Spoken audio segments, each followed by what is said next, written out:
Last Saturday ay napagpasyahan na namin pabakunahan si Lucky. Pero dahil wala kaming makitang ospital na tumatanggap ng wala pang ID, dito kami nagpunta sa My Pet Farm Animal. Dito siya located sa Fang-Aru Street, Chai City. Dito ay pababakunahan na namin si Lucky. Yan. Relax lang muna siya dyan habang nag-iintay kasi nadidistract siya sa ibang animal dahil may mga umiiyak, siguro mga tinuturukan yan. Marami nga pala dito na animal, hindi lang siya para sa pusa, pwede rin siya sa dog. Kaya kung may mga dog kayo or pusa, pwede nyo siya dalhin dito. May mga food din sila dito para sa aso at sa pusa. Yan, kailangan na namin pabakunahan si Lucky dahil para safe siya sa ibang pet at yung pet para sa kanya, para just in case na pag lumabas siya sa susunod, safe siya. At ito nga, good boy ang Lucky boy namin. At ito nga, check up na niya.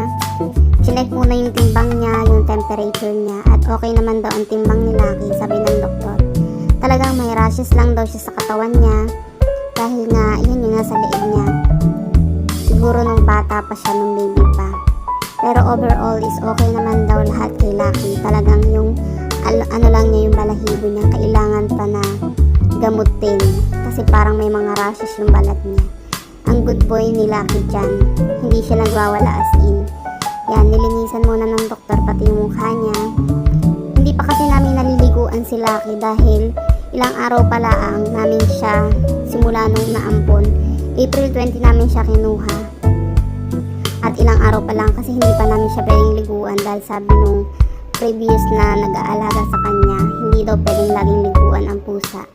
Kaya sabi namin, saka namin niliguan si Lucky kapag naka 1 month na siya. Yan, pero ang dumi-dumi ng tenga niya, hindi namin alam na napakadumi. At ito nga, tinurukan na siya ng first vaccine niya. Akala namin magwawala siya pero hindi pala. Yan, good boy. Ito nga pala yung binayaran namin.